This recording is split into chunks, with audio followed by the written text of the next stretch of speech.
to another episode of the Fanzone podcast. Your home for all things Bolton Wanderers, up the Trotters, the Northwest's number one. Good evening and welcome to a somewhat cobbled together, but nonetheless two-man, nonetheless very professional as always podcast. Good evening and welcome to episode 137 of the Fanzone podcast, brought to you by our sponsors. Oh, hang on a minute, the thing's changed, hasn't it? So he's up there. Eco One Windows, thank you very much. Fantastic headline sponsor. As Colin has said, we are Timboless. Mr. Timberlake is missing in action, so a bit like the crowd at the Reebok last night. I mean, we're hoping he's all right because he's not been in the chat. So, Timbo, just let us know that. Please. Just give us a one bell or something like that. Let us know you're all right. But yeah, so it's just me and Ange, the deadly duo. And the rest of us in the chat anyway. So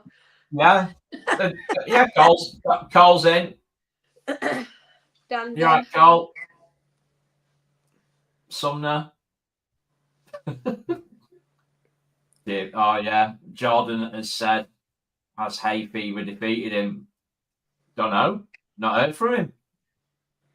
Weird.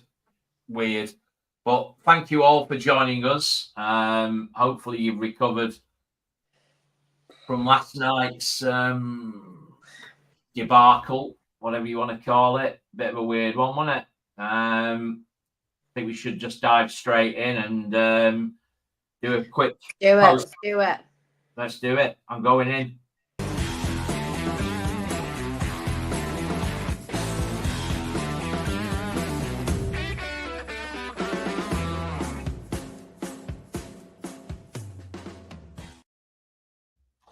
As always, this segment is brought to you by Johnston Tiling, your home for all your tiling and bathroom needs. Something like that. Right. Where to start? Ange, you want to go first? Ladies first. Floor is yours. I spent most of the game like this. What is happening? Literally spent most of the game with the head in my hand. Like, what is going on? Madness. And I think my internet keeps also buffering. No, you can't do that. But you know what? And I know there was like a massive social media meltdown after, but we played some decent balls. We had, what was it, 58 crosses in the box? 58 crosses in the box. Right. And we just were absolutely abysmal at the top. Like, what? Yeah, I think if we'd have still been playing now, we'd have been waiting to score because it just weren't happening. Was not happening. Couldn't finish our dinner. Heather put something slightly more vulgar on the Twitter last night about couldn't finish her, but we'll go with your PG version, Chris. I mean, what do we say? What did we say when they literally did everything, absolutely everything? So in his pre-match pressing, he came out and said, "We need to be more attacking. We need to be on the front foot. We need to play with a bit more pace," and they did. Yeah, can't deny that. We just and Collins and McAtee are gonna be they're overused because it's all we've got. But there were shots coming from left, right, and centre. I think everybody had a shot and missed at one point.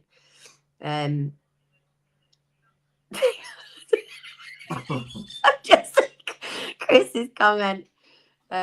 Chris better be go on Windows. Oh, I'm not wrong one. If you're not watching live, Timber was tangled up in his 1970s flares. He does have a penchant for a flared jean. He does. And a man bun.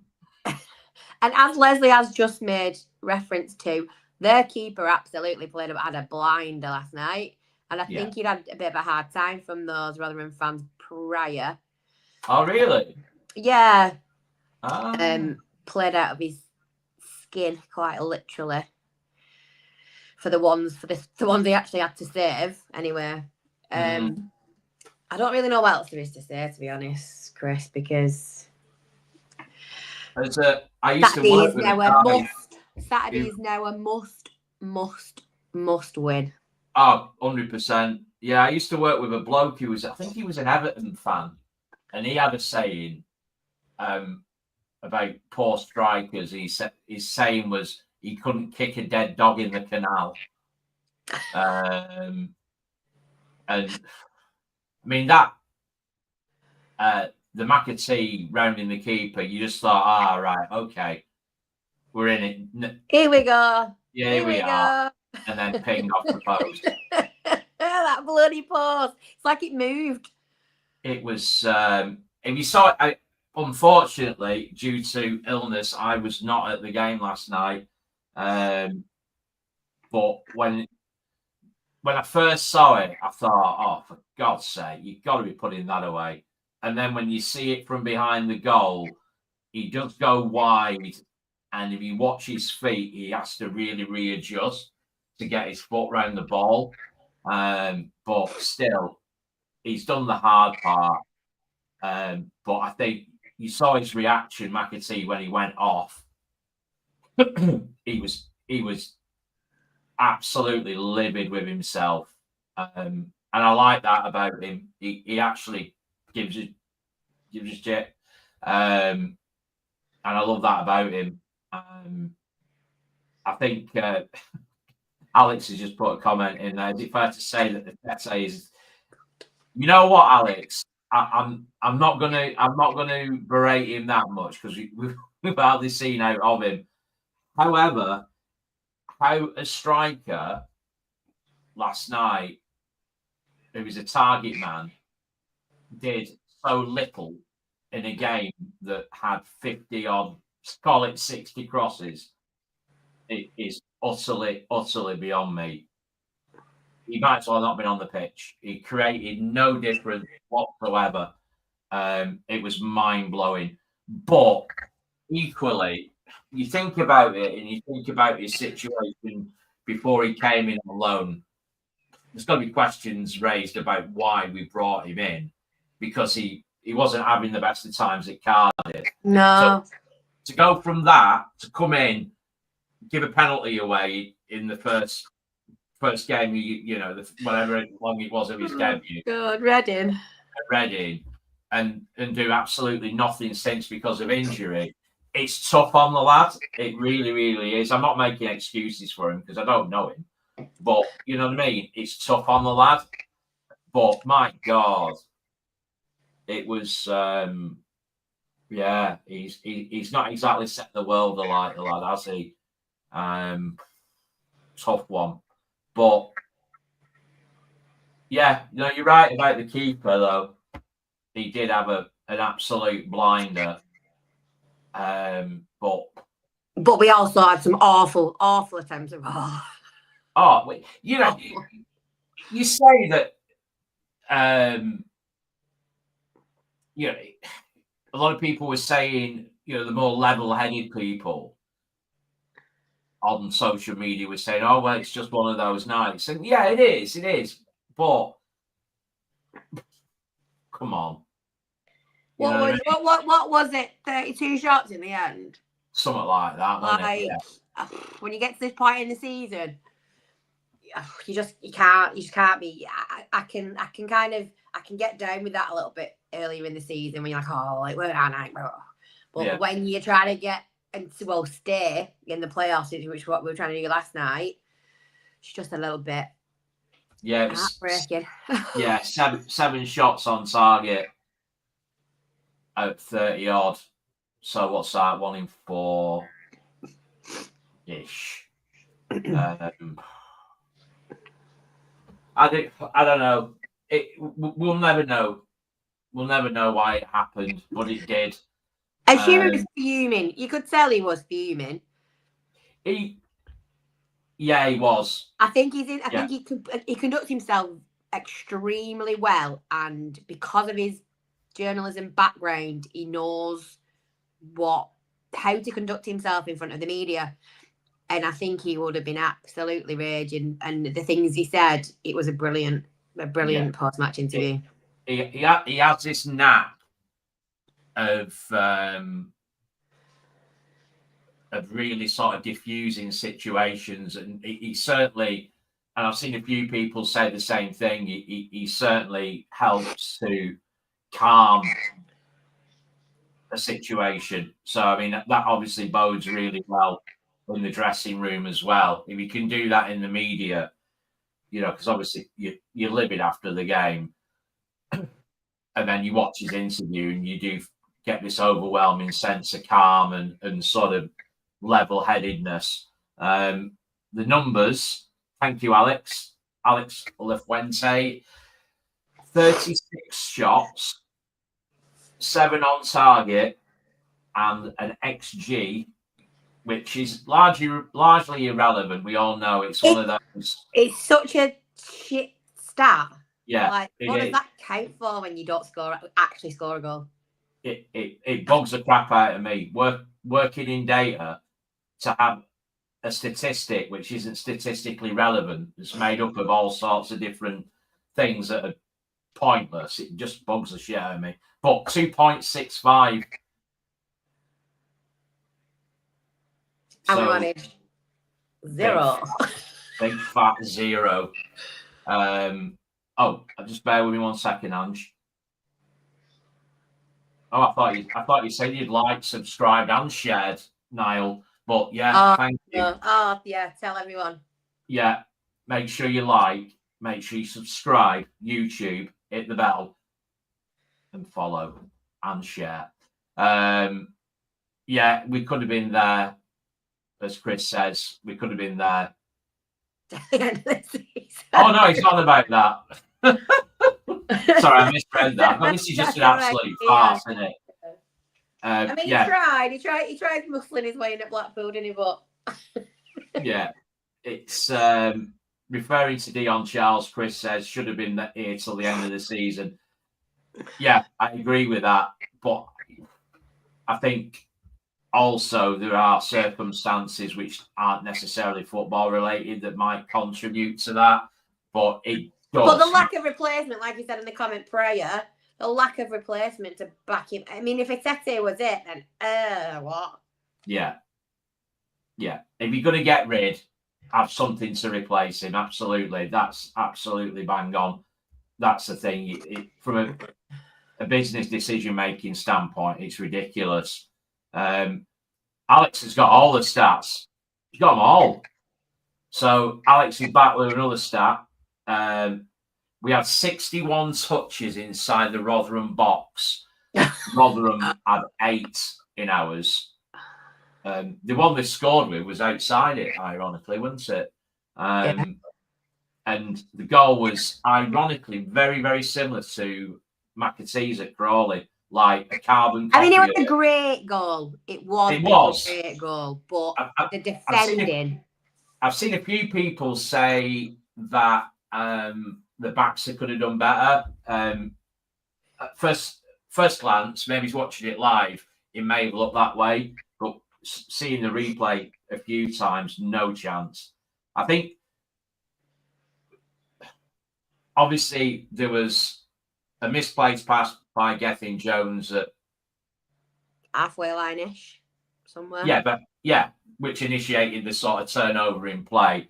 There was a missed tackle by Josh Sheehan where he could have taken the lad out not far from the halfway line. But as soon as it moved over to that right-hand side, I just felt that, and we've seen it a couple of times this season, when somebody's got a bit of a burst of pace and goes on the outside of Jono, he struggles. He steps off. Yeah, and he got a couple of yards on him. And, I mean, the shot's brilliant. It's a great finish. But it's going back to the Stockport goal, similar kind of situation where you've got three 3 occasions where the whole thing could have been prevented and it wasn't. We need to get better at that. We need to be stopping it at source. Great goal, but one of them. Can we just give Alan a bit of a shout out there, Chris? The lovely Al from Red All Over. Oh, he's in. I already talked to him. I already messaged him before. Bloody hell, you get everywhere, you, Smith. Bloody hell. We wish you a speedy recovery, Al. Oh, mate. Yeah. Friend of the pod. I don't wish you well for Saturday, but no. I wish you well with your health. So Alan is Alan Smith, he of Red All Over Barnsley fame. Alan was going to be joining us tomorrow night for the preview for the Barnsley game. Unfortunately, he's in the Northern General Hospital, having some bloods done and whatnot in preparation for an operation. So unfortunately, he won't be able to make it tomorrow night. But I believe that Tom, his colleague from Red All Over, will be joining us. So make sure you tune in for that. And from all of us here, Alan, all the best, pal. Get well soon. We're all rooting for you, pal. But look at that. Still, he can't keep away from podcasts, can he? You know what I mean? I mean, it's someone who works in a hospital. You just got to pass the time somehow. Yeah. So welcome, Alan. Lot of waiting. Lots and lots of waiting. So, shall we do it? Shall we bring ourselves to do it? This is going to be a belter, this, isn't it? So, we're going to move into our next segment, which, as you know, after post-match, is Fanzone Man of the Match, which is sponsored by iHeat.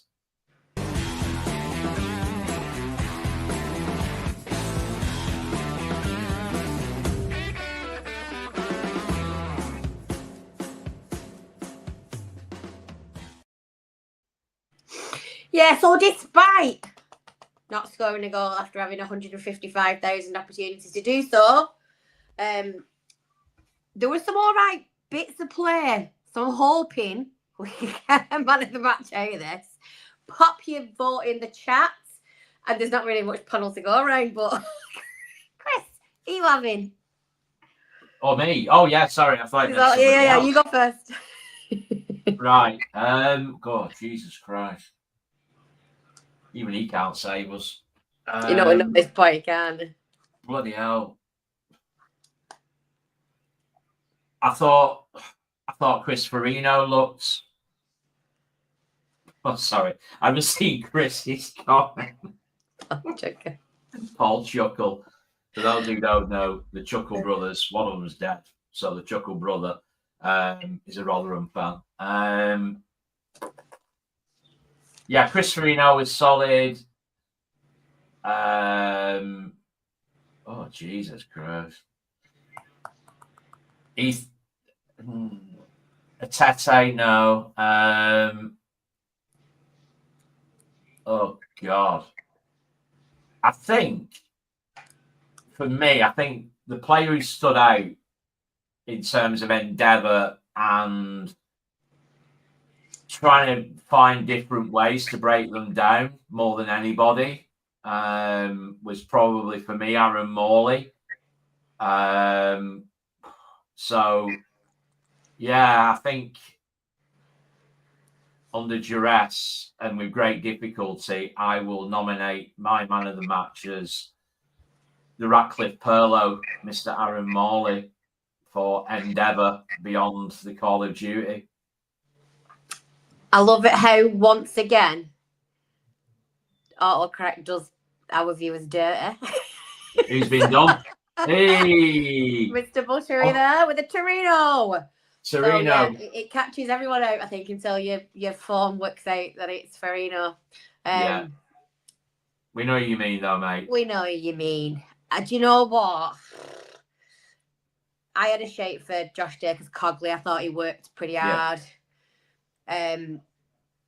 Someone's just put in the chat about Farino being New Forest and Mr. Dependable, and we're used to it, and we are. We're used to it.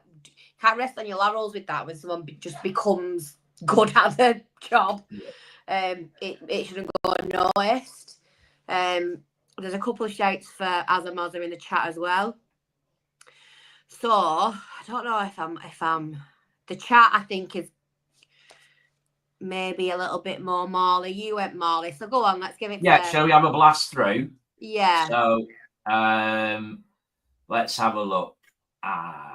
We have got BWFC Moz with Josh Dakers Cogley, Daniel Buttery, as we know, with Chris Torino. Gran Turismo. David, two great minds, Aaron Morley. Colin has gone for a Timbo update. Mr. Timberlake is alive. We've just heard from him. So just sneak very clearly didn't check the rotor though. So he's totally getting a strongly worded letter / written warning. Yeah, I'll be pulling rank on him in a bit. Leslie agrees with me with Mazza. Aaron Morley. Ian's gone for Aaron Morley. I think that's about it, really. Yeah, that's about it so far in the chat. I'm inclined to go with the chat and with you, Chris. And let's give last night's man of the can't score a goal match to Aaron Morley. Wonderful. I'll just see if Ben replies to this. There we go. You're seeing even our admin going on as we go because we're having to cobble this together. So the iHeat sponsored Fanzone podcast man of the match for the Rotherham game is Azamoza. Well done, Aaron. Yeah, there you go. We peaked very early, Ange. What do we do next? I don't know. Let's have a bit of Statman. Statman do. Yeah, let's do it. Come on.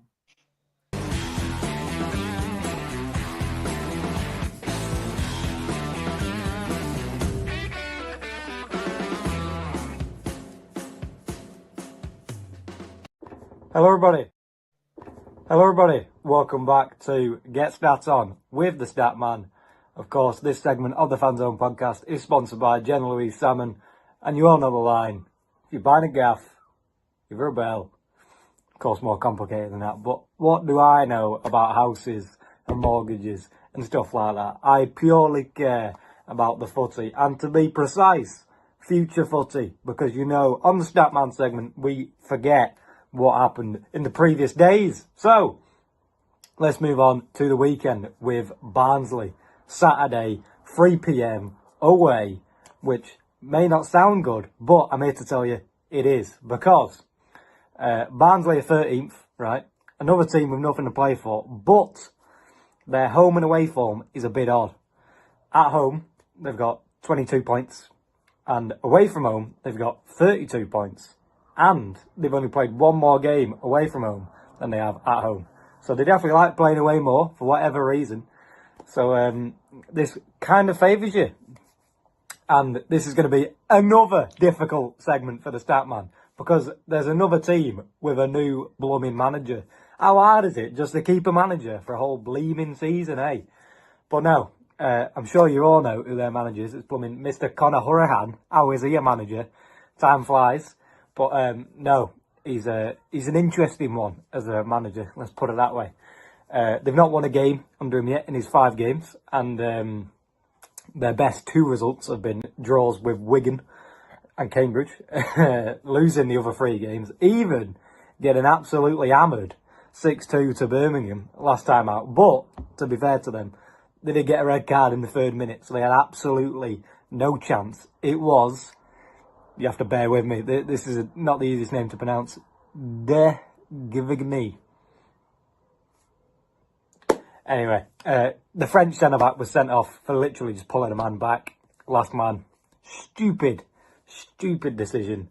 And, he had no chance. But that is quite a miss for them, because he has played 36 games this season, starting all of them.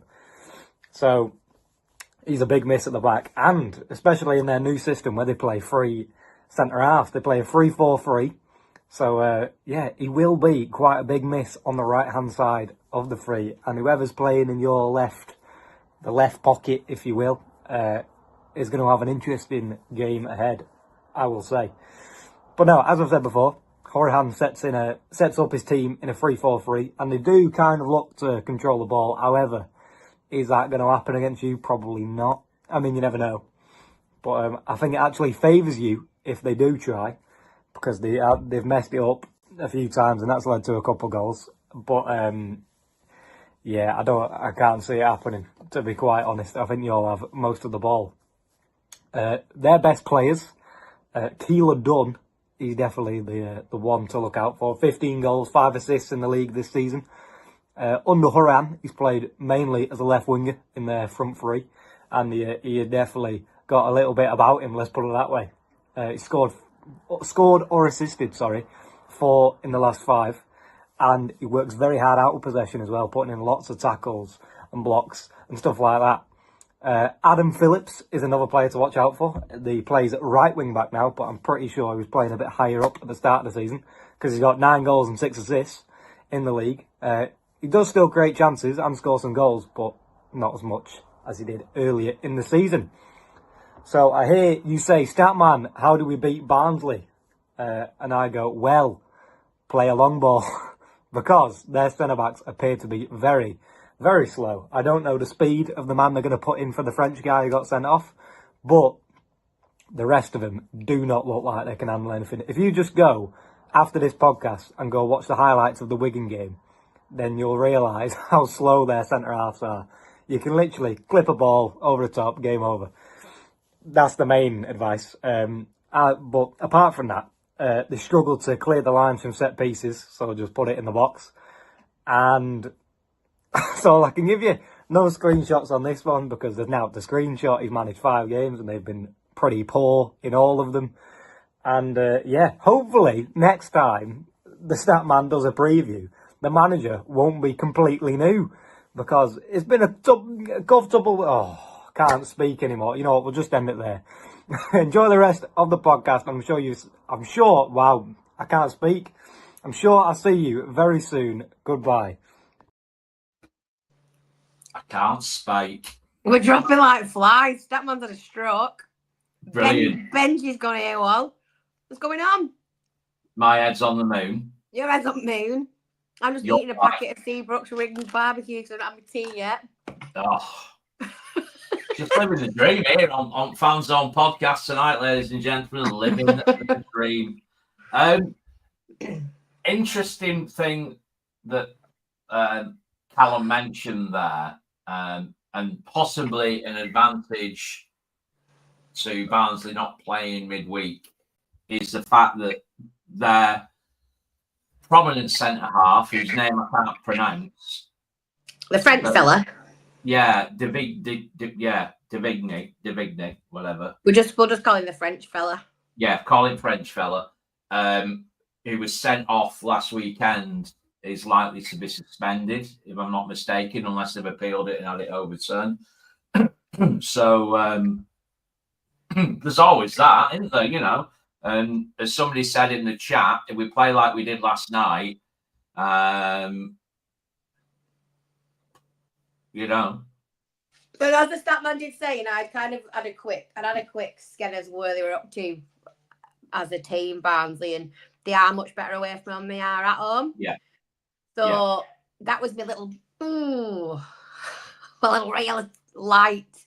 We've got to have some, haven't we? God, I don't know. I don't know if Bolton's going to turn up. The one who played Birmingham, or the one who played last night, or the one that just managed to sneak a 1-0 against 2 really crap teams.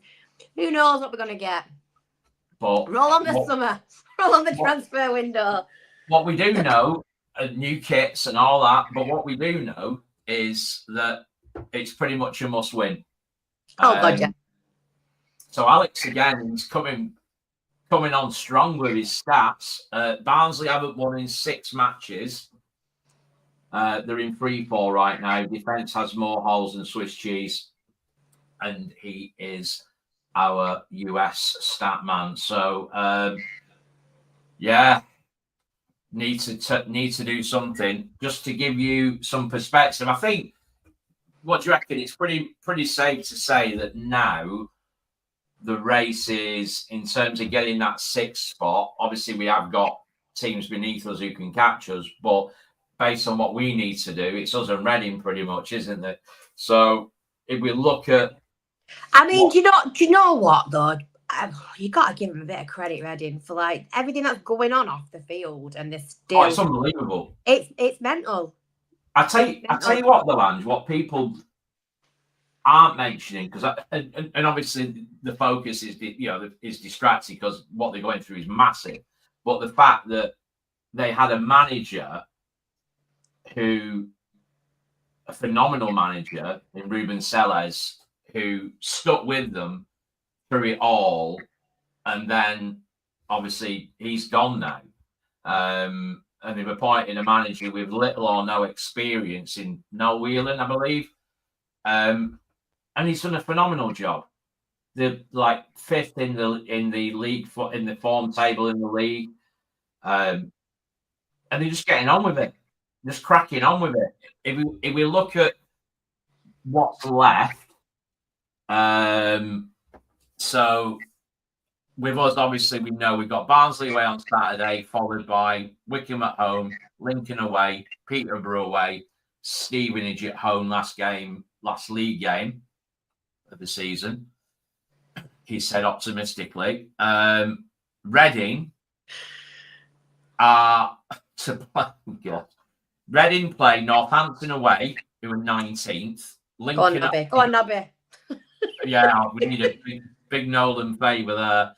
Lincoln at home, who were 11th. Mansfield away, who were 17th. Bristol Rovers away, who were 20th. And Barnsley at home, who were 13th. So technically, on paper, have the easier run. Yeah. But Carl brings a very good point, which I bring it up to the viewers.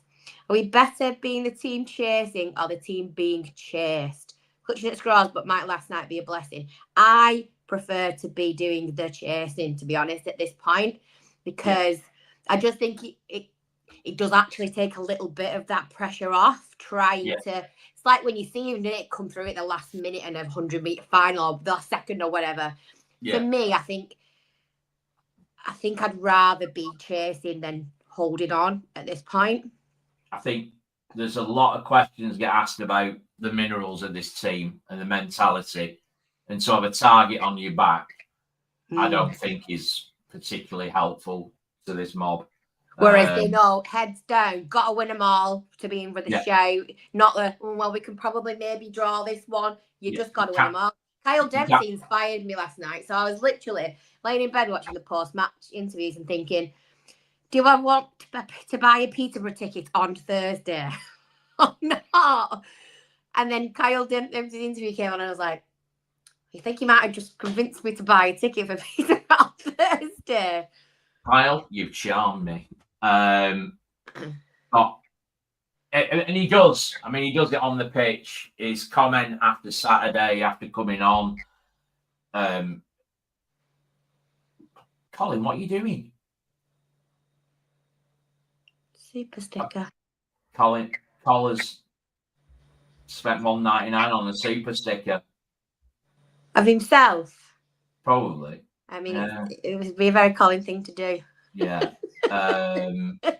We've got David who doesn't agree. David would rather have the points. I mean, I'd rather Birmingham have won the entire bloody thing and already been promoted, but because I'm purely going off this, like Chris has just said, this group of players who I don't think are quite strong enough mentally to hold on.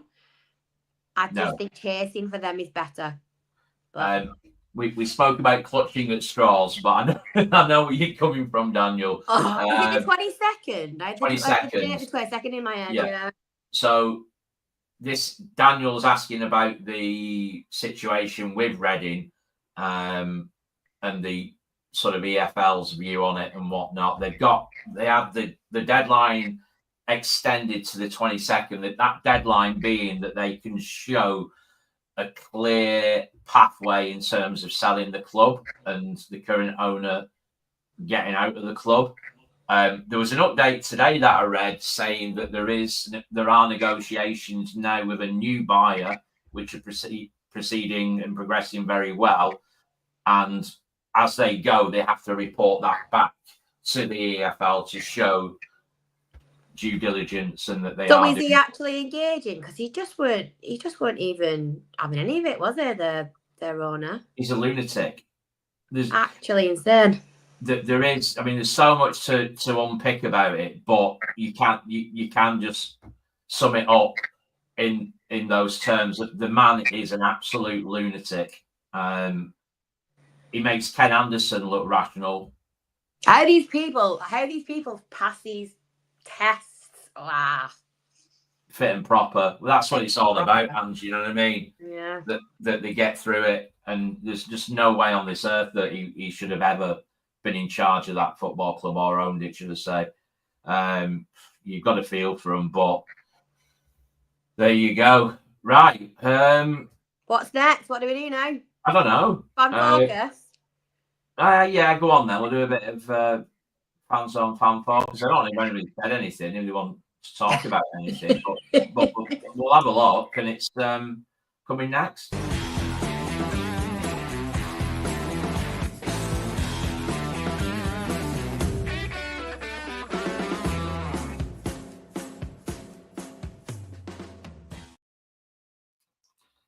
And this is also brought to you by Wooden Grounds, as you can see here.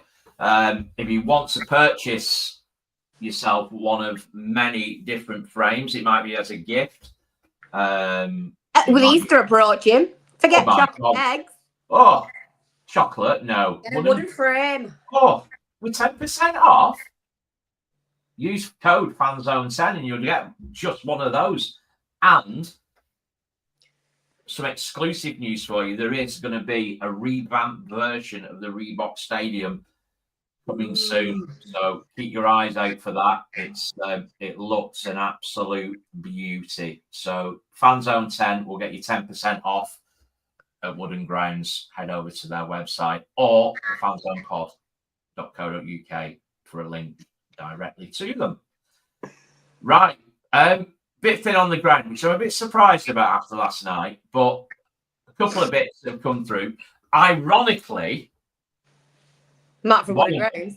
It's from Matt from Wooden Grounds. Hey, Matt. Now, we're not a Villa podcast, but no, but we like to see some English clubs doing well. Yeah, fair play. They're beating Paris Saint-Germain in their own back garden, 1-0. Fair play, getting Villa. Yeah, so this has come from Matt from Wooden Grounds. And it's not Matt. I'm going to go off at a bit of a tangent because I saw a lot last night about get rid of them all, sell the lot, clear them out. I'd keep 3 of them. Hang them all. Shoot them. Oh my God.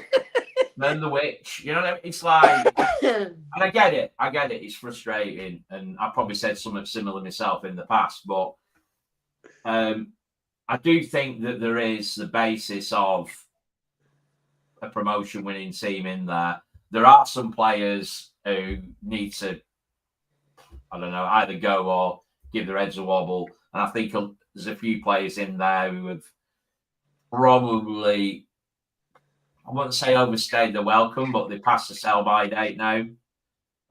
They were very much of that League Two kind of generation.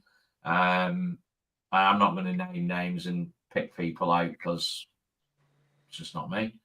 But I don't think it's that dramatic. But Matt has said, who becomes the spine of the team? So he's not saying get rid of everybody. He's talking about that spine, that kind of, the gel that keeps us together, going from the back up to top. And Matt says, who becomes the spine of the team for next season? Pick, say, 5 players who you feel we must keep. For him, he's gone for Chris Farino. I'd probably say Baxter before him, but Chris Farino, Kyle Dempsey, Aaron Morley, and perhaps Josh Dacres-Cogley. I'm struggling, he says. Discuss. As I say, for me, I would add Nathan Baxter to that. I would include George Johnston. I would certainly include McAtee and Collins, regardless of what you think. Then, like them two lads have absolutely grafted in recent weeks with little or no option of rotation. I imagine they're absolutely knackered, to be honest with you, at this stage of the season. But I don't think a massive overhaul's needed. Kyle Dempsey, absolutely love him. I'm with Ange completely in terms of the fact that he's just an inspirational player. You just want a Kyle Dempsey in each part of that spine. Every single bit, you want somebody who's like Kyle Dempsey, and you'll never go far wrong. However, with a better injury record. However, yeah, exactly. You've got to think about it. You've got to move nostalgia. You've got to move preference. You've got to move loads of stuff out of the way and think about, right, we're going to be absolutely ruthless and we're going to move forward with a huge promotion push because money will run out, attendances will drop. So yeah, you got to think about it logically. You got to remove emotion as well. So, Ange, who would you say? Matt has said 5 players, but it's not set in stone. That what do you think? What do you think we need to bring in, and what have we got already that's going to put us in the right place for a promotion push next season? Well, this is it. If we're talking, we're still in League One, then there's probably a few that I would keep. Yeah. Baxter. Yeah. Is on mine. Farino is on mine. Yeah. And I love this boy. And I think he's got lots of room to grow, and I think he's come on leaps and bounds since we first bought him. So I would have Sabby Sean. Yeah. And I would definitely keep Aaron Collins because I just think he needs the support. And he was flirting out onto the wing loads in the start of the second half yesterday. Absolutely loads.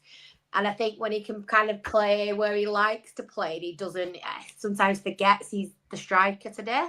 Yeah. You're up top today, Aaron. I just think there's a player in there. Then I just start to struggle a little bit because there's injury hit players that I love, but there's no room for sentiment when you've got to get out of. If we're still in this league next year, we have to get out of it. We have to. Yeah. We absolutely have to. I think obviously a lot of people say we have to get out of this league because I can't put up with it. Tin pot grounds, same ground, Yeah, that's fair enough, but I think you've got to look at it. We've spent a lot of money as well. And for us this season, we've spent a lot of money. Yeah. Because I love Kyle Dempsey, I really do, but he's just riddled with injuries and things at the minute. And like I said before, Ange, in our WhatsApp, it's the same with Toll. Yeah, it's becoming an issue. It's the same. And Forrester, I love Will Forrester, and he's niggles and bits and bobs and a few games out here and there, and they never quite find the rhythm. And then we're swapping and rotating back lines. And Georgie J, he's just not been the same since his injury. No. The thing is with Schumacher, he's come in now with a completely new lens on it. Yeah, they're not his players, so he doesn't have that affinity that brought him in. No, he's not celebrated with them. He's not gone to Wembley with them. He's not built that relationship with them. So he's got that, that decision-making power. Obviously, then you've got a new director of football / sporting director, old Fergal Sharkey, coming in. And again, he's got no affinity with these players. He will be here to do business. And that's the way it's got to be. And it'll be upsetting for a lot of people because you do grow to love these players and you watch them every week and you pay money to do so. If you didn't love him, you wouldn't go, would you? I mean, no. I know you love the club, but the players have to keep you interested and wanting to go. I think Colin's comment is, I think it is quite fair, and I'm not biased because he's on pod. A new central defensive midfielder. I don't know if it will be a new one. We've not actually got one at the minute. Yeah, just one would do. Just any. A new central midfielder. Excuse me, and a striker. I'd stick a centre half in there and all. I'd put that on the list. So you're pretty much looking at a whole new spine, apart from the goalkeeper, basically. But I think that's fair. I think Leslie shares your opinion, Ange, and definitely mine. There's so much potential in that lad. I don't think we've seen anything of him. No, I don't. Yeah, he's got so much to do in terms of improvement and bedding in. And I think the same can be said for Osei Tutu. Yeah. You think about when he got injured. It was in the whatever it's. Was it in the Pappers? Was it pizza, the car cup? Yeah, was it at Barrow? Might have been. It was up that way, Cumbria, Carlisle or Barrow. One I can't remember. But you think back then, everybody was saying, "Oh God, Markham signed," but yeah, it was Barrow. Thanks, Sam.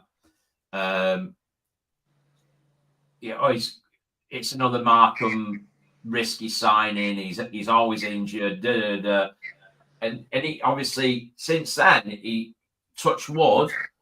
He's avoided injury and he's getting stronger and stronger and stronger. I think there's a lot more to come from. And he does take a battering. Yeah, every game. And I think what's going on with him in that number 10 yesterday? We're a bit. Yeah. He were a bit thinking at there 10. I think he was there for a while, wasn't he? He was at Rotherham, wasn't he, on loan? Oh, yeah. I'm wondering, maybe, I don't know, I'm clutching at straws, but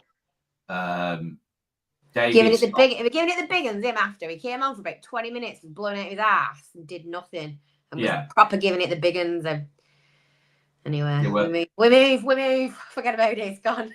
Yeah, forget about last night. Let it go. David's gone for two strikers, a defensive midfield and a defensive midfielder.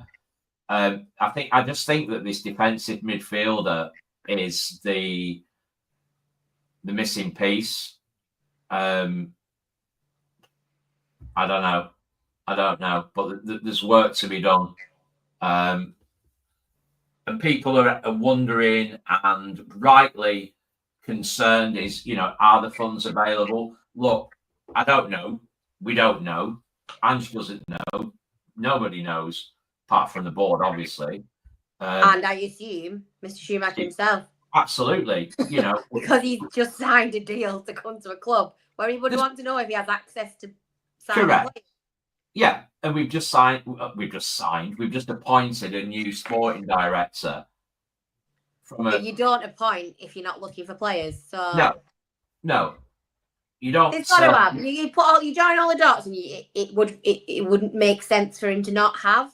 Exactly. You don't put a pound in trolley to get it if you're not going to do your shopping, are you? No. I would suggest that there's going to be some activity, shall we say? And we've all said it. It's a consensus amongst the fan base, in it.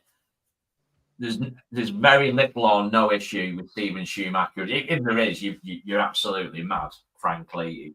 He's not had the time. He's shown that he's a more than capable and competent coach. The future's bright with him. But he needs to build a team.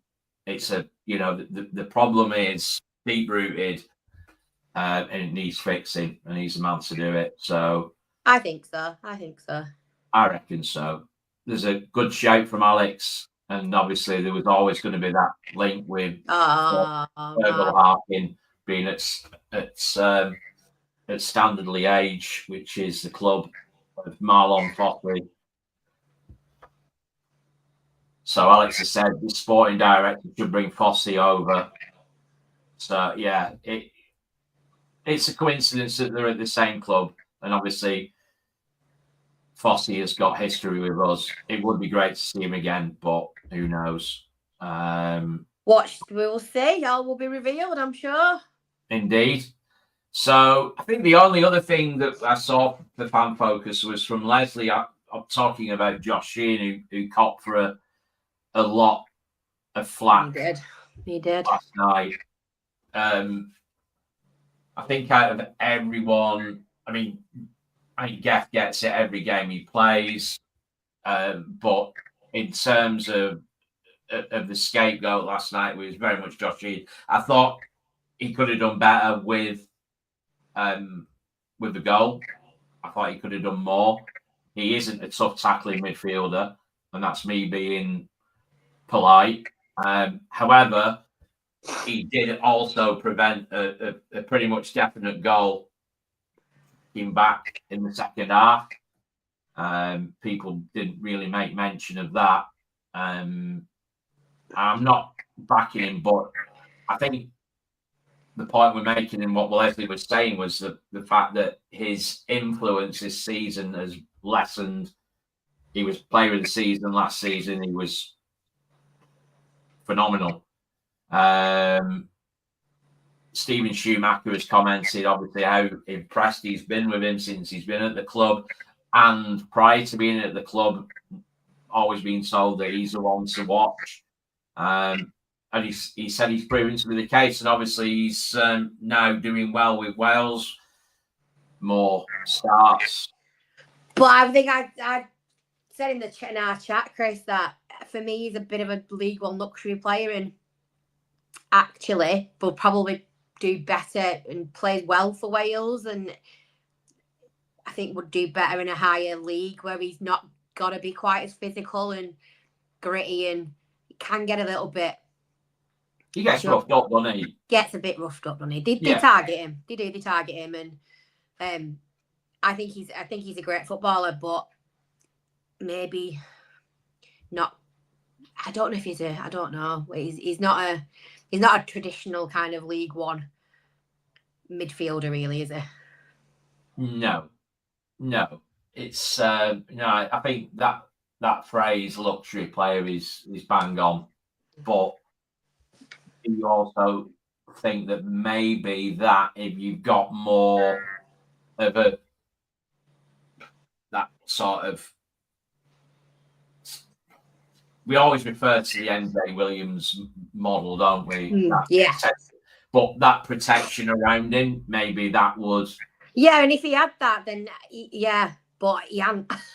No, just don't have one. No. So again, is that the missing piece? And does it open up? We've said that for how many seasons, Chris? Have we said this? Yeah. Oh God, it's just. They don't grow on trees, do they? No, they don't. They're a hard find. They really, really are. It's a real dilemma. But certainly Aaron Morley isn't that player.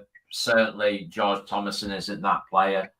I'd argue that Kyle Dempsey isn't that player. He is more physical. Gives it a go. He gives it a go. He definitely gets more stuck in. But but he's not exactly. He's not much.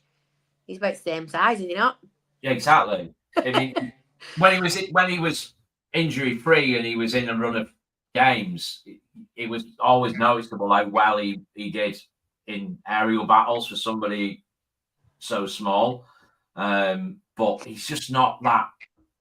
No, it's not his role. It's not where he excels. So it's a real challenge. It really, really is. But I think it's a good question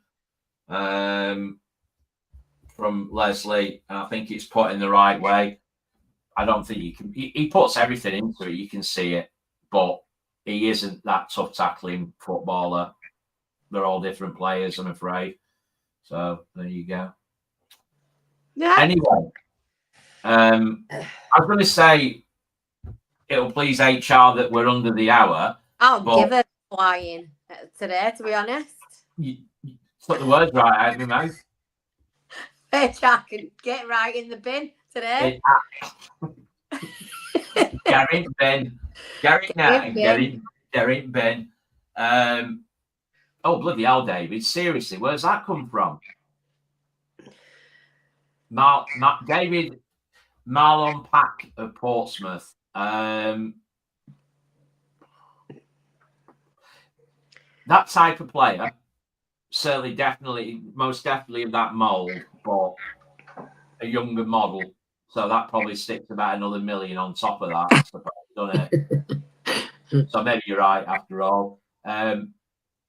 Ian, I think Ian has been hit by the autocorrect. His suggestion is not Brendan Wirradu at Fleetwood, but Brendan Weirdo. I like it. That's probably the highlight of the belt of that, mate. But if I'm not mistaken, he failed a couple of medicals during a proposed move to Wigan. Could be speculation, could be wrong, but he is a cracking player. But none of us will ever find out because we've all been blocked by Wigan admin. Yeah, oh yeah. After the blocking spree. Hey, but I tell you what, though, what I would say about Wigan admin, they do a cracking video, don't they? Oh, what? Don't. I can't. Honestly, Shall we leave it there? I thought somebody had spiked me bringing mushrooms when I saw that. What's this? What am I watching here? What in the Home Bargains basement bin costume was that? You wouldn't mind. They had a game with Exeter before that. I know. Why are you going on about the game 2 games on? They must have got excited because they'd filmed it. I don't know. Frightening. It was trippy, all right, but never mind. Anyway, without further ado, roll on Saturday. Yeah, so we will have a preview show tomorrow evening if anybody turns up. I'm talking about from the Fanzone, not Red all over. The guest is locked in, but I don't know who's you rely on them.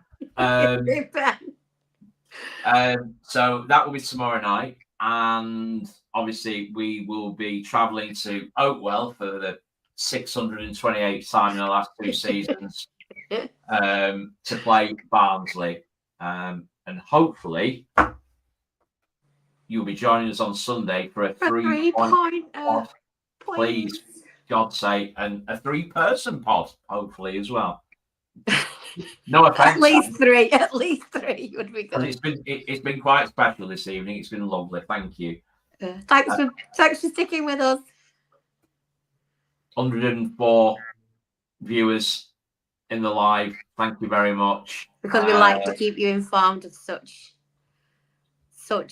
devotion. We are a data-driven podcast, we'll have you know.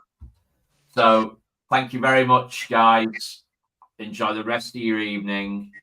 Like and subscribe, all that lovely stuff, and we'll catch you on the next one. Cheerio. Good night.